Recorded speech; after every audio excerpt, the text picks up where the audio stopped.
Here's a really cool version of the classic Triumph card trick. So let's say the spectator takes any card out of the middle. I promise I do not want to see this card, but once that card is remembered, I will go ahead and take it, lose it somewhere in the center of the pack, just like this. We can go ahead and shuffle all these cards on top, just like this. So once that card is lost, I'm actually going to try something a little bit unconventional with this deck over here. So I'm actually going to take about half the cards and I'm going to turn them so that they're facing the wrong direction. And I'm going to shuffle them just like this. So we're going to make a huge mess in the deck. So now we have half the cards facing down and half the cards facing up. And if I truly shuffle these cards together, you'll see the order of the cards, going every which way. We have some cards going back to face to back. We have some cards going face to face, just like this, everything completely disorganized. But now I'm gonna try to correct everything in just 1 second. Ready? 1, 2, 3, boom. Just like that, the entire deck completely straightens out, except for your card, the 10 of clubs.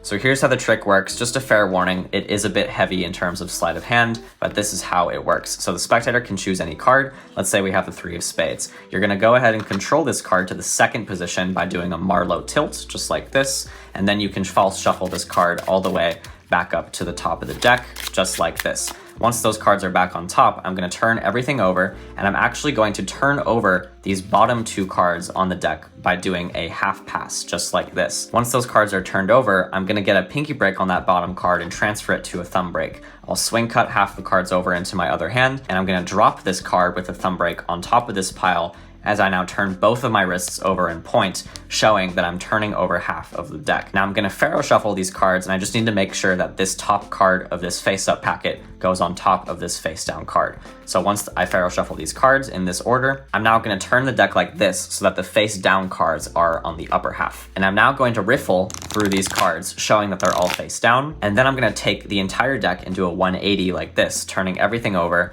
and then I will flip through the top half once more, showing that these cards are facing up. This is a really nice illusion because it really looks like you're shuffling the face-down cards into the face-up cards. And now when you interlace these cards together like this, it truly looks like you shuffled everything, but this is the actual state of the deck. You only have the top and bottom cards facing the other direction. So what you're gonna do is cut random places like this, and then I'm gonna cut half the deck, and I will slip cut this card into the middle before putting this back on top, and that will just place their selection in the middle of the deck. Now all I have to do is turn the deck over, cut a few more times in random places, and then I just do a Cardini change like this, flipping that card over, essentially cleaning up the entire order of the deck, leaving every card face down except for their card face up in the middle of the deck.